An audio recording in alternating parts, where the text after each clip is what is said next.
Fanda na ngwende na yoko na seko umela mosantu bongo biso toso pa masanjoli na makolo na oya yo nzambe umela kapo na seko.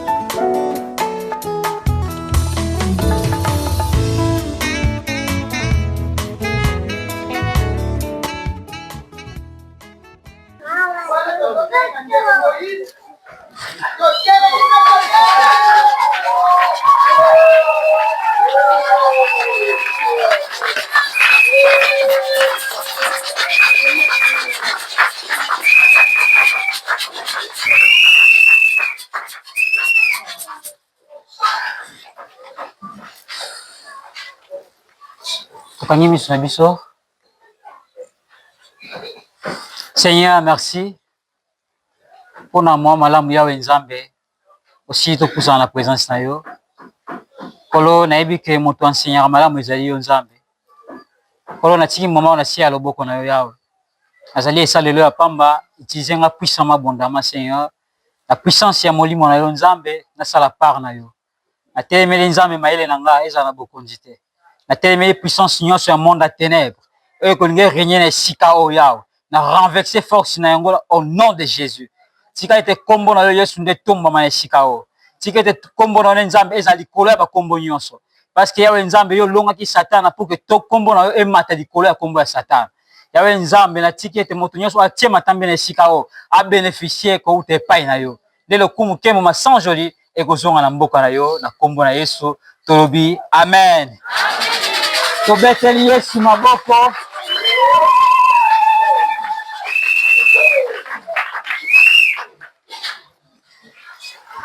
Na mama to beti maboko mama fa na bango. To beteli Yesu maboko, wa beteli ngai.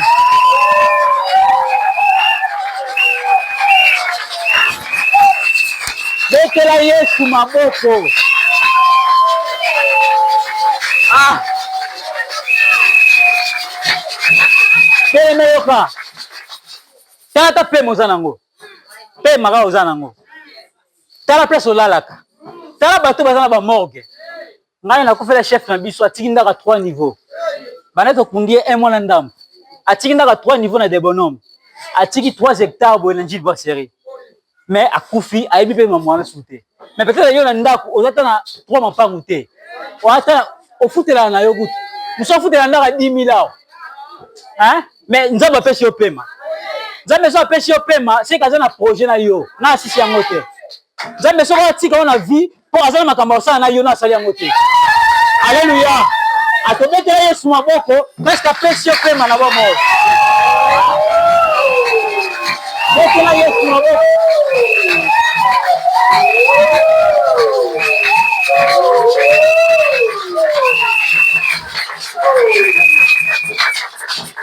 Merci beaucoup.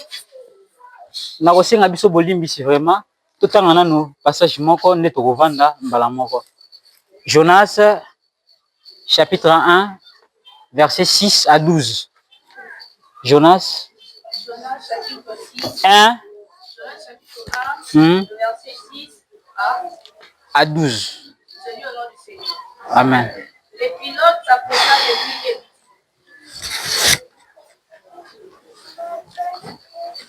pourquoi dors-tu? Lève-toi, invoque ton Dieu, peut-être voudra-t-il penser à nous et nous ne périrons pas. 7. Et ils se rendirent l'un à l'autre, venez et tirons au sort pour savoir qui nous attire ces malheurs. Ils tirèrent au sort et le sort tomba du Jonas. Alors ils lui dirent, dis-nous qui nous attire ces malheurs, quelles sont nos affaires et d'où viens-tu? Quel est ton pays et de quel peuple es-tu? Il leur répondit, je suis hébreu et je crains l'Éternel, le Dieu du ciel qui a fait la mer et la terre. Ces hommes eurent une grande peur et ils lui dirent, pourquoi as-tu fait cela? Car ces hommes savaient qu'il fuyait loin de la face de l'Éternel parce qu'il leur avait déclaré. Il lui dirent, que te ferons-nous pour que la mer se calme envers nous? Car la mer était de plus en plus orageuse. Il leur répondit, prenez-moi et jetez-moi dans la mer, et la mer se calmera envers vous. Car je sais que c'est moi qui attire sur vous cette grande tempête. La parole du Seigneur. Amen. tovandi tobeteli Yesu maboko.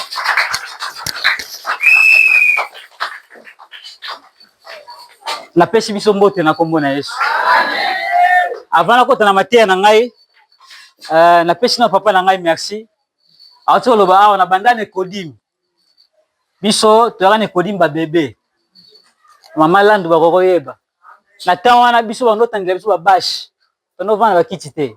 Izaka ba bash, ba timi ba bash bo vandi wana ba bébé.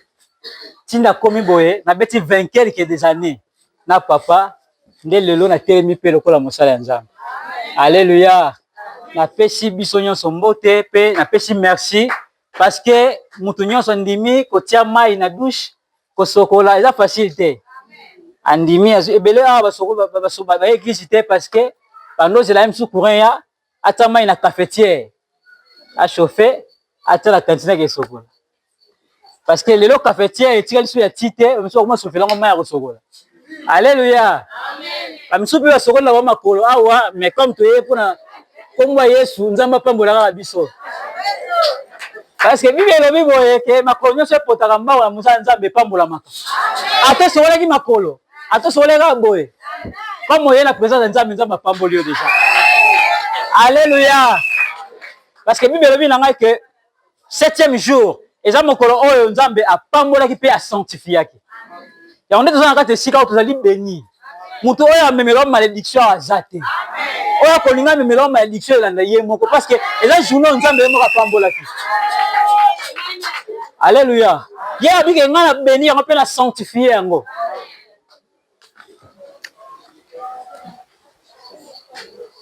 Tozalaki ya moko na dimanche. Na ça me rappelle moi mukie rapide. En tout cas mon thème azaki clair dimanche. Thème na ezaki impart de veiller et de prier. Na simama ki na debiloko. Alobaki, nous devons obéir à la voix de Dieu pour ne pas rater le ciel. Faut tout ça, mongongo ya Nzambe, faut tout rater lo laté. Première eloko simba ki nga ngwana, deuxième, abi satisfaire le corps peut nous amener en enfer. Ko sepelisa nzoto et ko mabiso na lufe. Alléluia. En tout cas, on a bénéficié qui na 2 points wana et souvent il makasi. Mais thème nanga ya tongo lelo ezali qui nous attire ces malheurs.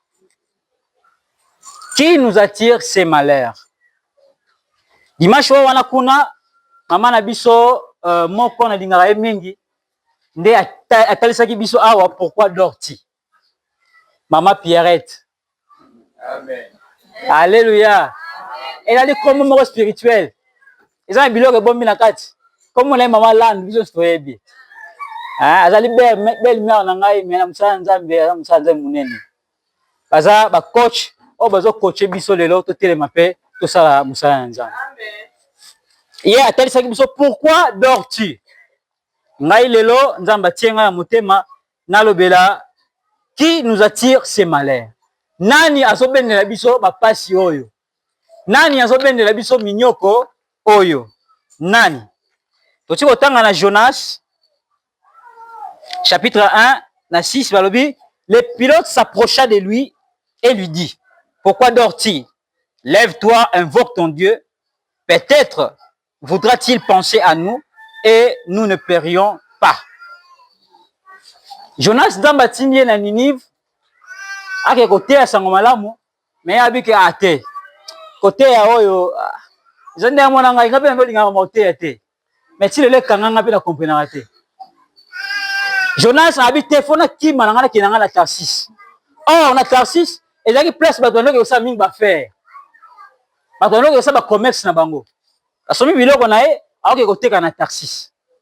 Ye Nzamba tindi mission ke kote na Ninive azwi a détourner mission ake na ye Tarsis. Or Jonas na kota bazaki commerçant te. Azaki na commerçant te. Mais azwi a koti na masuwa ya bato baki na biloko na bango po kende kote ya akende kobatama na Tarsis. Na cette balobi et il rendit l'un à l'autre. Venez et tirez au sort pour savoir qui nous attire ces malheurs. Qu'ils tirèrent au sort et les sorts tomba sur Jonas. Jonas na koti na kati ya ya masuwa oyo bandi kokende bakomi na katikati masuwa ebandi kodinda mupepeye makasi siko bango bango tala tanto biloko tomemi eza charge tosala nini tolongola biloko mosusu tosala nini tobwaka na mai po masuwa ekoma pepele tokende bien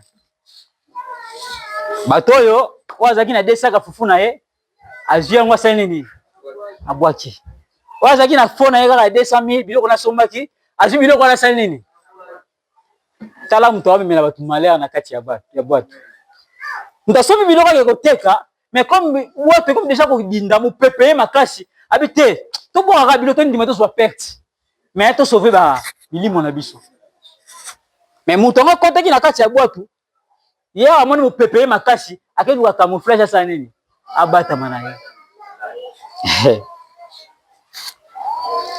nakoloba nini ne pensez pas que celui qui est calme qu'il est innocent kokanisa te ke motu soko aza calme kaza innocent alléluia bato nyonso mwana bafamille azalaka calme mwana mo malamu aza innocent te aza na makambo so otuni alobi na ogangi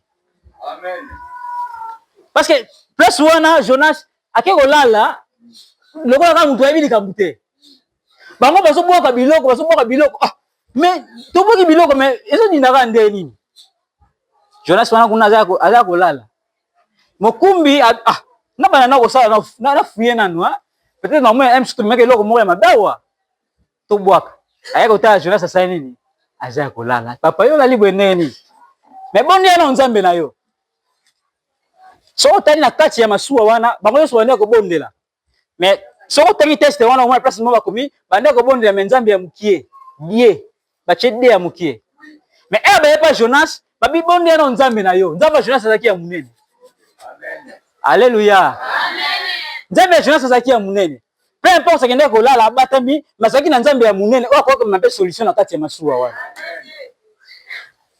yo mtoko ko ma solution na kati ya masuwa okomi malédiction pour na bato mosusu parce que mutaki bakoli na ye azwi bakoli wana sali nini abwaki ba papa yo oza mutu akote nini bafere na eza nini batuni bafere na eza nini ye na kati ya masuwa wana azalaki tala saki mwa fufu te amen alléluia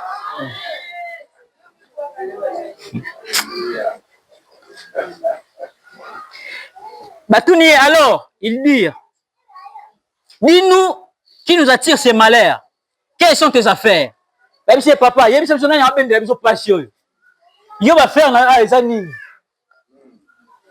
et d'où viens-tu outi wapi bato mosusu bamimisa bato bangambo na bavie outi wapi ekose retrouve ndenge nini bafere na eza nini babi quel est ton pays et de quel pays es-tu oza moto mboka nini tala Jonas awa azongisi babi il répondit je suis hébreu je crains l'Éternel le Dieu des cieux qui a fait la mer et la terre abi naza hébreu nabangaka mpe nzambe ye moko milobela bangaka nzambe ntabangaka nzambe nzambe atingi yo miso bokokende bangaka nzambe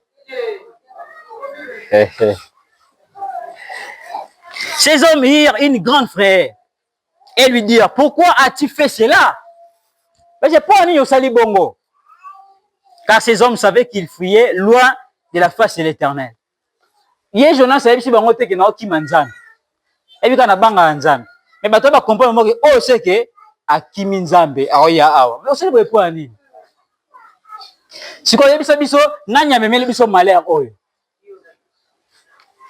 babisa va problème eza te comme eza bongo tosala tirer au sort tirer au sort yaloko tosa fika fio oyo kokwela seke ye moto amemi malheur oyo alléluia yo mpe lelo osa fika fio na libota na yo oyeba nani amemela yo malheur na église yango mpe tosa fika fio nani amemela biso malheur oyo nani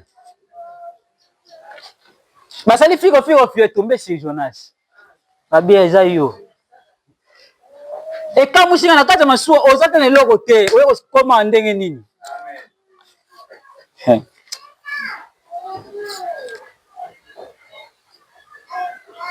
et la bakisi point mosusu Jonas n'avait pas de marchandises mais il avait la désobéissance Ce qui tuerait la colère de Dieu. Jonas n'a pas de masuwa, azaki n'a pas qualité. Azaki n'a pas marchandise. Mais alors azaki nango, azaki désobéissance. Amen. Alléluia. Est-ce que désobéissance est pesaka?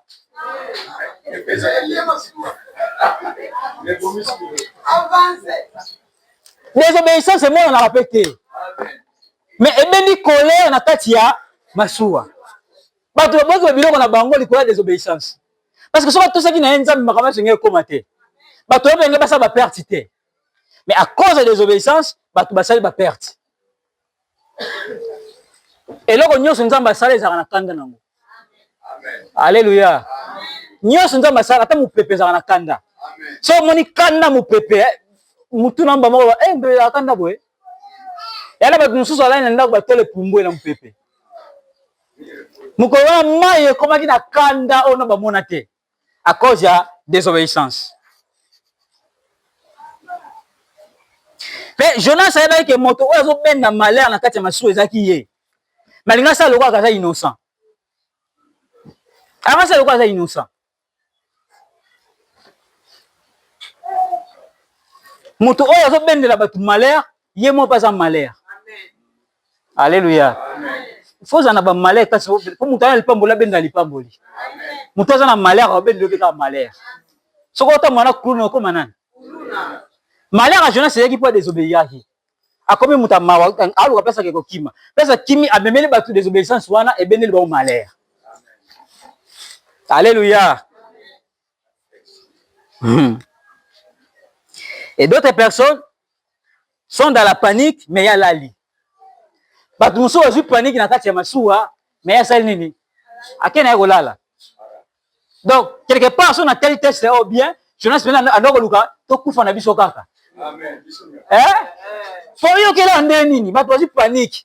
Ata biko sangana banzambe na bango te mais ça ta kolamuka ti. Yo kela ndeni. Donc quelque part abini akoti na masuwa okobe komo ninga na boye. Ye moka miyebi na ye. Abi biso sosa nini? To kufa na biso. Heureusement bato wana babite sosa na tirer au sort pe bananya mi na biso malheur oyo. Amen. Ezabela mabota na biso te. Yala bato mi na biso malheur. Ba to kufa ensemble. À côté de ma kélemanaye, à commencer à l'extra bino moko. Mais la mission que le simbate, quand on s'est tiré au sort, on s'est tiré au sort. Et simbate, yo côté ma kélemanaye na butu le bino wana odiba misuna yo, kitoko meli ba jina yo a esili, na suka na ngomo luka mbeka ko tinda biso. Ah. Et au simba. Et comme ça nga makasi. Et comme ça, on a besoin de l'ambana. Aux autres, on dit, aux autres, on a besoin pas beau taraté. Ah, pas beau taraté, n'est-ce pas? Donc, ce qu'on a phénomène, ils ont amené de l'homme malheur aux autres, on peut s'attaquer. Maintenant, tu vois qu'il y a des bilans à la banque, peut-être qu'on a un bénéfice plus que. Mais parce que perte, les colères m'ont tout le monde à désobéir une fois ensemble. Le photo est banani, à s'obéir de la biso, malheur. Chaque fois que les bons visages sont partout, mais les bons cœurs, c'est difficile à trouver. Mais les gens sont partout. Si on a tellement de choses, ah, bah, on a quitté. Mais la case de quitté, ah, bah, nous occupons ça rebelle. Alléluia. Bah, nous occupons ça rebelle, mais on a le quitté. Mais la case de mutema, il y a bien zaté. La case de masuwa, moi, la malamu, c'est qui Jonas. Ana uganga te ala bana loko te apanika kimia alali po mwana malamu na kati ya masuwa ezaki kaka Jonas beso to tebe alali na epe nako donc ye aloka bébé to tsezo ninga na bon bino ne bo sauver ye asa mouvement te or mutu o bo mwana malamu mabende vai na kati na ye amen alléluia aïe aïe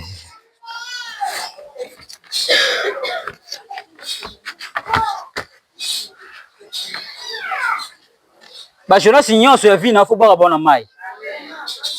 Le faut ba bona mai. Ba zongi la mission na bango nzamba tindaki ba pa na yote. Alléluia. Faut ba bango na mai. Ba Jonas nyonso o wana ba telemela libota na yo famille na commerce na yo. Yo sala ka ba perte. Ça ba te bele ba na koteka mais ba se tu va na moko ate. misu ba futa e mec donc ba futa e mo ba sala ngo pela elote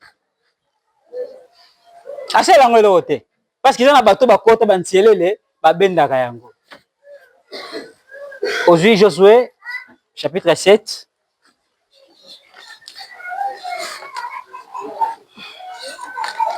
Josué chapitre 7. Fils des Zéras de la tribu de Juda, prit de choses dévouées, et la colère de l'Éternel s'enflamma contre les enfants d'Israël. Josué envoya de Jéricho des hommes vers Haï, qui est près de Beth Aven, à l'orient de Bethel. Il leur dit: montez et explorez le pays. Et ces hommes montèrent et explorèrent Haï. Ils rêvèrent auprès de Josué et lui dirent: il est inutile de faire marcher tout le peuple, 2 ou 3 000 hommes suffiront pour battre Haï. Ne donne pas cette fatigue à tout le peuple, car ils sont en petit nombre. 3 000 hommes environ se mirent en marche, mais ils prirent la fuite devant les gens d'Haï. Les gens d'Haï leur tuèrent environ 36 hommes. Ils les poursuivirent depuis la porte jusqu'à Shebarim et le battirent à la descente. Le peuple fut consterné et perdit courage. Josué déchira ses vêtements et se prosterna jusqu'au soir le visage contre terre devant l'arche de l'Éternel, lui et les anciens d'Israël, et ils se couvrirent la tête de poussière. Josué dit: ah Seigneur Éternel, pourquoi as-tu fait passer le Jourdain à ces peuples pour nous livrer entre le main des Amoréens et nous faire périr? Oh, si nous eussions pu rester de l'autre côté du Jourdain. Alléluia. Amen. Awa, ezali Josué, oyo asalaki continuité ya mission.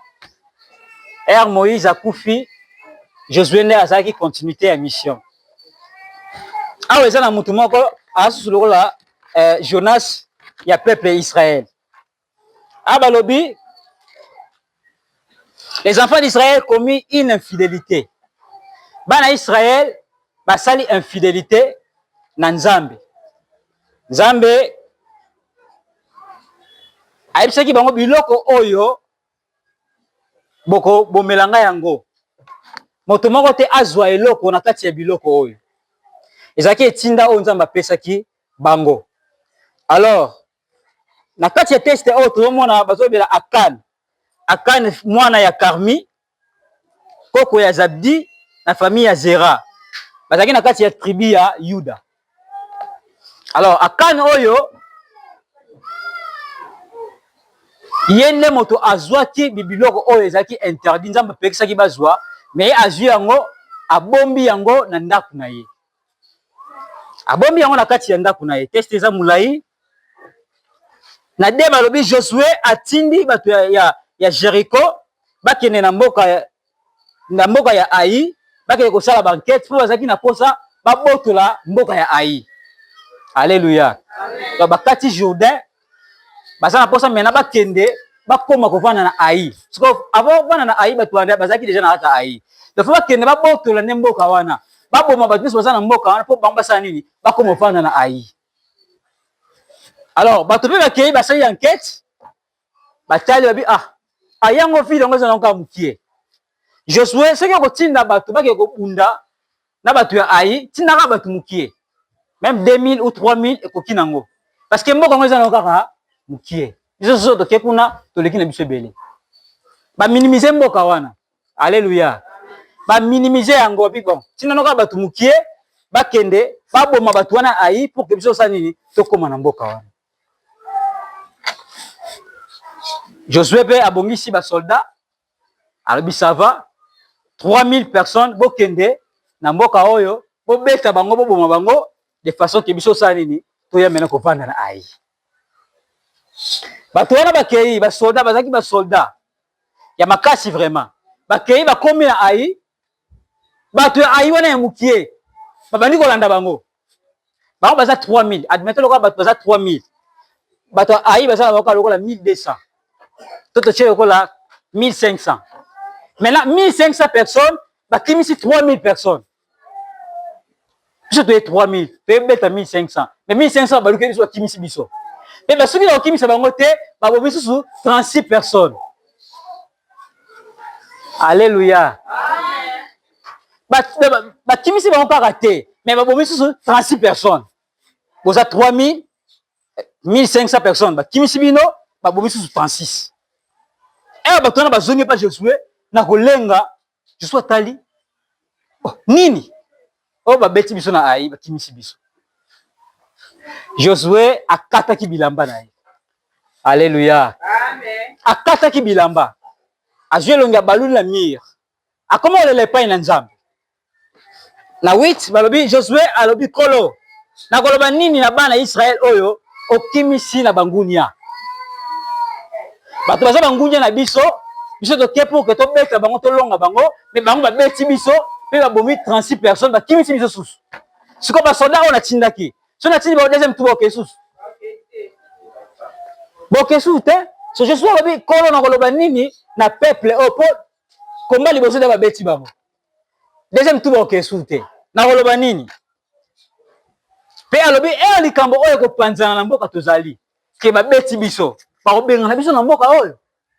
Sikoyo nguya na yo Nzambe kozala wapi?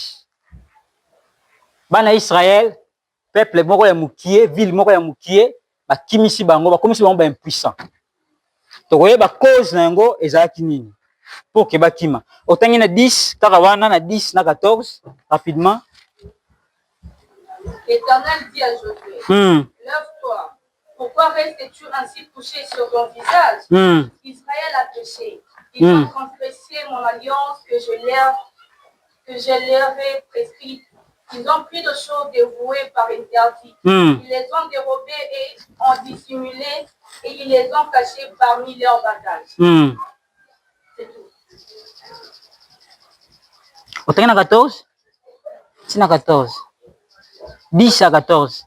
Aussi les enfants d'Israël ne peuvent-ils résister à leurs ennemis? Ils tourneront le dos devant leurs ennemis, car ils sont sous l'interdit. Je ne serai plus avec vous si vous ne détruisez pas l'interdit du milieu de vous. Lève-toi, sanctifie le peuple. Tu diras, sanctifiez-vous pour demain, car ainsi par l'Éternel, le Dieu d'Israël, il y a de l'interdit au milieu de toi, Israël. Tu ne pourras résister à tes ennemis jusqu'à ce que vous ayez ôté l'interdit du milieu de vous. Vous vous approcherez le matin selon vos tribus, et la tribu que désignera l'Éternel s'approchera par famille, et la famille que désignera l'Éternel s'approchera par maison, et la maison que désignera l'Éternel s'approchera par homme. Alléluia. Amen. Josué nakolela wana Nzambe abise Josué po nyozo lela. Kati na bino ezana bato bazwi biloko ezaki interdit na kozwa. Bazwi yango babombi yango na bagage na bango. Alors banda lelo ngai pe Nzambe na bwa kisi na ngabino. Alléluia. Na bwa kisi bino po nini? Parce que bato bazwi biloko ngai Nzambe na interdisaki bango bazwa. Bazwi yango babombi yango na bagage na bango. Maintenant yoka ngai Josué. Awa Nzambe zoloba, abi lève-toi, sanctifie le peuple. Et tu seras sanctifié pour demain, car ainsi parle l'Éternel d'Israël. Il y a des interdits au milieu de toi.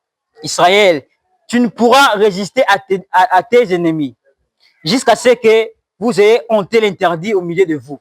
Abi boko tika la kolonga benemi na bino te, soki na bolonga biloko nga Nzambe la pekisa te kati na bino. Amen. Alléluia. Soko za biloko Nzambe pekisa kati na yo okolonga benemi te. Satan akoma makasi epai ya biso ba chrétien parce que biso ba chrétien to bungisa ka chrétienté na biso. Biloko Nzambe pekisa yango yo aussi osani ni olati. Olati okomi na identité ya Satan.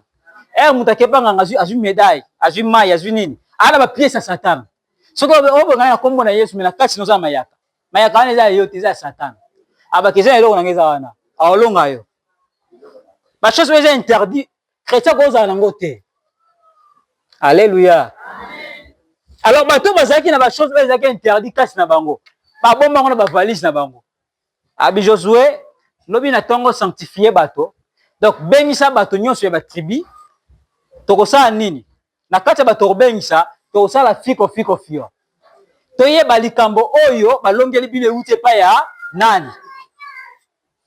Parce que bino bolongaka mi a Jéricho kweya siko balongi bino ndenge nini. Alléluia. Le peuple oyo elongi bango kaka bato moko ya mokie balongi bango. Eza kwa tokoza ndoki moko ya 5 ans alongi papa 50 ans. Allez-y comprendre. Ndoki wa 5 ans mais azo longi papa ya 50 ans. Eza likambo okamwe. Abibengisa bango nyonso na bongo nde tokoyeba sikoyo nani aza na makambo wana, nani abombaki biloko wana. Pe rapidement natangi na 15.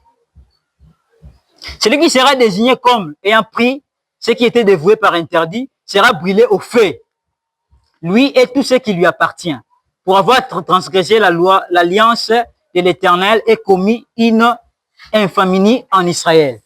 Babi moto oyo toko kanga ye, ke mta bomba ki biloko wana, toko tumba ye na moto. Ye na biloko na ye, nyonso. Moto oyo toko kanga ke mta bomba ki biloko ezaki interdit. To sa nini? Toko tumba ye na moto. Pe esui kana ye te, na biloko na ye nyonso. So continue babi toko kanga na mwasi na ye, na bana na ye, to sa nini? Toko tumba ba na moto. Alors Josué a ça tirage au sort.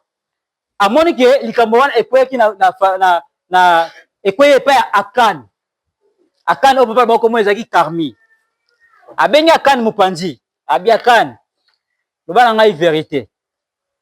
Soki ezali yo moto ozwaki biloko oyo. Alléluia. Soki yo moto ozwaki biloko oyo. Wana 19. Na 20 balobi Akan andimi ke ye moto amemi lisumu na miso ya Nzambe. Si vous avez besoin de Alléluia. Est-ce que vous avez compris? Vous avez bitumba, ba beti biso, ba bomi même 36 personnes, mais yo moto o bomba ki biloko ba pekisaki, o va na okimia. Yo na biso moto o aza calme ko katete kaza innocent. Nto azali calme, aza innocenté. Aza na makambo ayebi. Abi ngai mutu nazwaki biloko oyo epekisamaki. Et na 21 natangi mbangu, abi je vis dans le bitan un bon manteau. Abi na mona na bakoli wana manteau moko ya kitoko. Akomotangela nani? Josué. Abi ke na mona ki manteau moko ya kitoko. O mona manteau ya kitoko ebiso nani? Alléluia. Abi na mona ki manteau moko ya kitoko. Namonaki 200 cycles d'argent. Namonaki lingots d'or de poids. Namonaki 50 cycles. Donc biloko belé namonaki daba or wana nsaka monyanga biloko nyonso ngana ke kotika ngwa. Ngala mingindela na ngai. Oh eza biloko Nzambe interdisaki bazwa te. Nyonso basa nini? Batumbela ngo Nzambe. Mais esa nini azwi yango atia yango mopanzi. Autant à la 21, au sous la 26. Vous avez wana? Je vis dans le butin un bon manteau de chinéa, 200 cycles d'argent et un lingot d'or du poids de 50 cycles. Je les ai convoités et je les ai pris. Ils sont cachés dans la terre au milieu de ma tente et l'argent est dessous. Wana. Abi na moni biloko ya kitoko. Na zwi biloko wana ke bomba wana simanda kunanga. Na zwi biloko wana kitoko na ke bomba wana sima ya ndaku na ngai. On continue à 22. Josué envoya des gens qui coururent à la tente et voici les objets étaient cachés dans la tente d'Akan et l'argent était dessous. Babi Josué tindi bato bon comme bomba yango ke kotala. Bake na sima ya ndaku bake kuta akunda yango pena kitoko bomba wana kati ya kave. Biloko Nzambe interdisaki ya zonga bomba na sima ndaku na abomba yango pena kitoko. Continuez. Ils les prirent du milieu de la tente, les apportèrent à Josué et à tous les enfants d'Israël et les déposèrent devant l'Éternel. Balobi bazwi yango, baye nango mena liboso ya Josué, pe batie yango na présence ya Nzambe devant l'Éternel. On continue. Josué et tout Israël avec lui prirent Akan, fils des Zéraches, l'argent, le manteau, les lingots d'or, le fils d'Akan, ses veufs, ses ânes, ses brebis, sa tente et tout ce qui lui appartenait, et ils le firent monter dans la vallée d'Akor. Balobi, bazui mena biloko oya yiba ki ba manto kitoko sepelek na ba or, bazui ye moko Akan, bazui mwasi na ye, bazui bana na ye, bazui ba nyama na bana ko bokola, bazui bango nyeso batie bango esika moko. On continue. Josué dit, pourquoi nous as-tu troublés? L'Éternel te troublera aujourd'hui. Et tout Israël les lapida, on le brûla au feu, on les lapida, et l'on éleva sur Akan un grand morceau de pierre qui subsiste encore aujourd'hui. Et l'Éternel revint de l'ardeur de sa colère. C'est à cause de cet événement qu'on a donné jusqu'à ces jours, à ces lieux, le nom de vallée d'Akor. Ah, Josué Ebisie, pour nani onyoko libiso boye. Qui nous attire ces malheurs? Oui, thème nangai. Abi pour nani onyoko libiso. Comme yo trouble biso, nzambe pe le trouble yo. Alléluia. Abi comme yo trouble biso, le nzambe pe sa nini? A trouble yo. Bazui ba tie wana ba biso to bomona na mabanga. Hein? Fe ba tumemba mo ba to lapide onan. To lapide onan no boso na mabanga, soki longe gofoki atotsa nini? To tie o moto. Pona ni onyoko li batu, bato na biso be to sa nini? Bato ba nyoko la kayo nzambe pe le onyoko la ba. Alléluia. Bato ba tirele o malheur, nzambe pe sa nini? Ah ba le la bango carte. Parce que Bible dit que malheur et ko ko umela kaka te. Mon lune ko umela kaka te. Il faut la changer. Il faut la changer. Donc yo ofay na yo, o zela msusu ki bo komi na mboka ai, po bimisa siko ba or na yo, o ba tonga banda étage, ba ninga ba tika la kana se. Le poste les qui bongo. Comme ngana da juju bloko ya cher oyo, eto koma na ai, to beti bango, bana bo bana mikie, ngasko mbongo na ngana bimisi, na komo tonga biloko na nga, ali ba ninga na ngasko to sana ba ba kumba ngamba na nga. Wala ngamba na bakisi. Mais là biloko ngo bana ko tela mutemba mantongo kitoko ngaka lata, na yango na ye na bana batu ba innocent, na mwasa batabi na likambo te ba sali nini? Batumbi bango. Tala batu ba bende ba malaya na ba vie. Batu ba yebi likambo te, ba koti na likambo ba yebi na ba mutu na makolo te. Bible lobi na nombre 32 23, ba lobi lisumu na yo e ko kanga yo kaka. Di makambo yo sala mabe sa nini? E kanga yo. Ya bomba ki yango ka tie batu ba mona te. Mais nzambe nzoka mona ki. Parce que perte susi batu, ba soldat ba perdre ki bitumba te pour ba soldat bazaki makasi te. Amen. Alléluia. Amone tozolala. Ba soldat ba kende ko bunda na ai, ba perdre ki bitumba te ke pour bazaki makasi te. Ba perdre ki bitumba parce que zaki na biloko on nzamba interdisaki batu bazwa ki. Alors biloko wana ebendi mamoko défaite et pas ba soldat batu. Ebendi mamoko défaite pas ba soldat batu. 36 personnes ba kufi. Tala perte. Batiki mabota na bango, batiki basi na bango, ba kufi ka po yo oyibi biloko nzamba interdisaki. Alléluia. Ba parents mbele bana bango bazokoma ba kuluna bazokoma badi. Eza makambo ba parents bakenda ko luka, alors ba retomber bana kwela nani? Ezokwela bana. Ezokwela bana. Na kala yo kenda pa nganga soki ndeni obo na minzo be msobo sana. Mais makambo sala banga makambo sinyaka wana. Ezokwela menace ko bana. Tala Akan. Batumbi mwasa batu, batumbi bana à cause na ye muta ibaki biloko ba ezaki interdit. Eko ibe biloko no yebisa bana te pona ni. Qui nous attire ces malheurs? Nani azobendela yo malheur oyo? Nani azobendela yo malheur oyo? Ezana batu musu baza cause ya malheur na bango. Batu mingi baza cause ya malheur na bango. Rapidement aujourd'hui 1 Samuel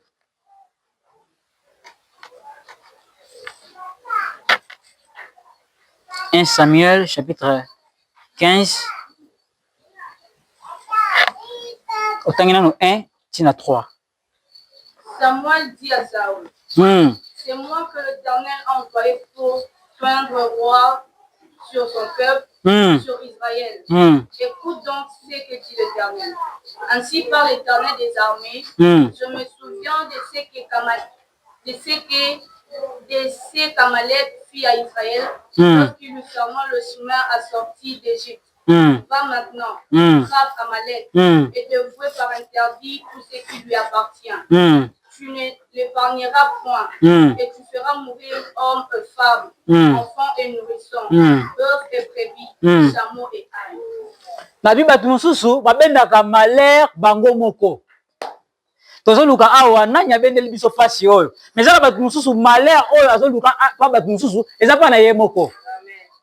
Parce que Akan malheur nezake pa na ye moko. Alléluia. Ya batu mususu oza malheur ya pina yo moko. Ya mutu te yonde. Awa Saul nzamba poni azala mokonzi. Azala roi. Alors, nzamba poni atini Samuel akende ko parole mafuta a commissaire mokonzi. Directement nzamba pese mission. Babi ainsi par l'Éternel des armées, je me souviens de ce qu'Amalek fit à Israël lorsqu'il ferma le chemin de la sortie d'Israël. Amalek a kangaka nzela bana Israël bazo bima na kati ya boumbu. Alors, nzamba abisi Saoul kene boma batu ya Amalek. Oko épargner mutu te. Oko épargner loko pete ni nyama. Ni nini oko longole loko te. Kene boma moka nyonso silisa bango. Boma bango nyonso kotika eloko te. Nzambe mutatindi ye. Mais totangi susuna tanga siko na 9. Jean banana na 6. Tanga place aux wana. Il dit aux Kenyans, allez, retirez-vous, sortez du milieu d'Amalek, afin que je ne vous fasse pas périr avec lui, car vous avez eu de la bonté pour tous les enfants d'Israël, lorsqu'ils montèrent d'Égypte. Et les Kenyans se retirèrent du milieu d'Amalek. Soukana wana. Yepa tosi aye mena po aboma mena batu ya Amalek. Era komi wana ayekuta pe ekolo musu zaki wana. Ba Kenyans. Ayesu bango bino ba Kenyans bolongwa na bino parce que nazo boma batu ya Amalek. Alléluia. Amen. Donc bino bolongwa na bino parce que affaire o etali bino te. Ba mpe basali nini? Ba longwe na bango. Merci. Bango basali nini? Ba longwe na bango. Abi nazo boma batu ya Amalek. Bino bolongwa na bino, a épargné bango. Tanga mena na 8. Il prit vivant Agag, roi d'Amalek, et il dévoua par interdit tout le peuple en les passant au fil de l'épée. Mais Saoul et le peuple épargnèrent Agag, et le meilleur brebis, le meilleur bœuf, le meilleur bête de la seconde portée, les agneaux gras, et tout ce qu'il y avait devant. Ils ne voulurent pas le dévouer par interdit, et ils dévouèrent seulement tout ce qui était méprisable et chétif. Babi awa Saoul a commis na mboka ya Amalek a épargné na roi ya Amalek Agag. Abia yo ya kana yo sana mpanzi. Na oboma wote za mpanzi. Atali pe banyama kitoko kitoko. Atali ba chameau, atali ba brebis, azubi na ba mafuta wana. Asali nini? Atia ngo mipanzi. Oh nzamba lobeki na yake o épargné loko. Nyoso sana nini? Boma. Yazi mokonzi wana bidon. Yo ya kana atobetala biso kati to coopérer zana mupanzi. A épargner. Donc asali volonté nzambe te masali volonté na ye moko. Donc ba mususu bala malheur ya bapina bango moko. Donc yo moko komi malheur ya vie na yo. Et si on continue tester ngonga ba tikela ngonga esili. Si on continue tester oyo o mona ke nzambe aye ko rejeter mena Saoul. Abi na regretter po ni na ponaki Saoul aza mokonzi. Yo de na ponyo mokonzi. O okay la suni. Mokonzi okay la ni deti président na biso okay la ni. Yo ponyo mokonzi, ba tinyo mission kene ko mabatu wana. Na royaume na de zona nyonso. Yo ke kuna comme le croche les gars trop. O sali nini? O bandi ko zo biloko oyo moni ezo beta na miso. Naki président yango comment que ça nini? Naki président yango elongwe. Donc on perd de l'eau valeur, du koyelo comment bezanga nango tina. Alléluia. Alléluia. Kozala malaya ya libota na yo te. Kozala malaya ya vie na yo te. Kozala malaya ya famille na yo te. Mais ça va bonheur. Benga la sireyo. Bato oyo bazo bendela yo malheur. Lelo makambo wana lelo ezo sa nini? Ezo changer. Malheur na bango ezo ngela bango. Malheur na bango esa nini? Ezo ngela bango. O komona ke bato bazaka mitema malamu. Mais omona ke muto na azaka mitema malamu. Nzoka nazaka nendoki. O mona yango. Poni ewo sa fiko fino. Obika nzambe talisanga. Nzambe otalisa yo. Bena ngonga wana bakoma batini mituna se. Bato bakota makemba na bango na mabota na biso boza na place. L'église boza na place. Okota likemba na futa yo moko. Na tsa likemba na 100,000. Pe tsa likemba na 200,000. Na tsa 300,000. Na kolia fona beka batu. Siko yeso kindoki na olia batu na siko ekuma kuta ikemba futa nga. Olia ngo ngala salaki. Olia ngala salaki te siko futa ngala ndeni. Moto azo lukela liwa ye moko remplacer. Parce que ba comprendre yo yebi yango te. Na makita ba yo zaba na oke. Moto ba ta yo kela oke te simba. Simba te. Bango nyonso to bwaka ba leo na mai. Alléluia. Oh, ceux qui na tali mai eza image à parole de Dieu. Bazoki Jonas ba boke na mai, c'est que bazongi saki mela na nzela na ye. Alléluia. Alléluia. Bato ba bendelo male ba kutana nzambe. Bato ba bendelo place ba kutana nzambe. Bato ba luka bunisa ba kutana nzambe. Ngonga pe sili pena. Na o ke ngonga sili. La 4 feuilles. Ngonga sili. Mukonza maosa biso grâce to continuer. Alléluia. Mais la bête a lisolo moya mukie. Ko pe nga 3 minutes. Biso na stobi lisolo ya Daniel. Daniel na mboka zalaki mokonza bango ezaki Darius. Darius amoni ke eza malamu mingi na tia bato ka ba gouverner pona nyoka masute. Na kati ya bato na pe Daniel azaki na kati. Alors Daniel azaki na kati alosa msana e bien. Alors bato na bazaki pembe na Daniel ba gouverner. Bangi balingela mena Daniel bulu po basa nini bakweisa ye. Baluke na musala bazwaka ye. Baluke na nyonso bazwaka ye. Balobi te comme tozwa ete toke ko luke mena na loi ya Nzambe. Ta place ba ekimela faux place. Ba musu balanda l'église awo. Na ndaka bundi so awo kokote. Aya ko na l'église ayo kana bandoke église. Bandoke église bokeba. Alléluia. Bato ba moni ki balobike te. Babike comme tolonga Daniel ote toke kote mena na nzela ya musala Nzambe to pekisa ya sambe ya lisusu bayoka ni pena kwa sa nini asigné ki loi ya Medes na Pex mais aki loi ya Nzambe te. Alléluia. Alléluia. Bayo kuta Daniel azo sambela na ye babika to profiter muto to kanga to bwaka ye na wapi na fosse au lion et place ba lion bazala to bwaka ye wala kwa sa nini balia ye. Bato ba lukelo malé bakeba. Alléluia.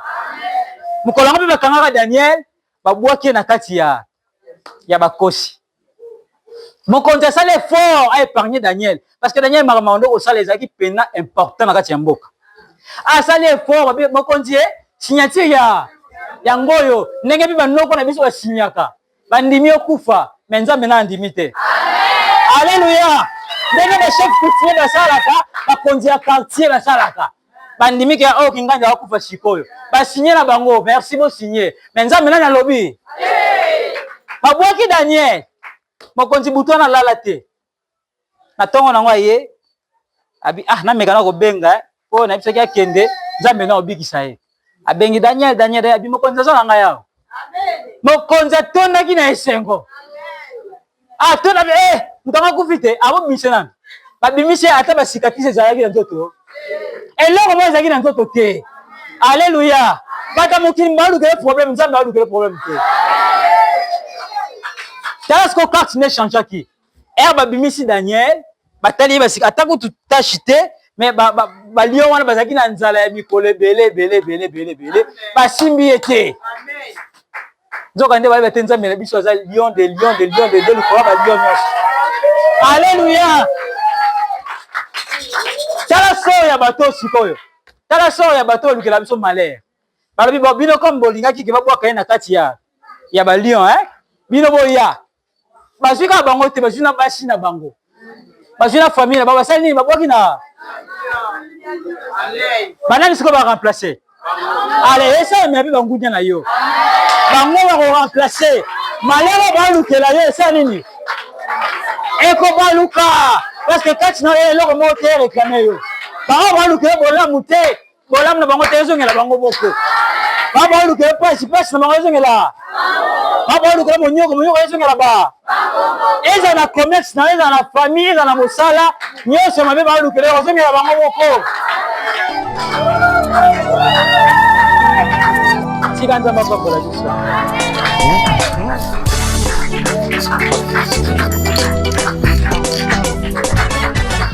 Atire sige pa papa.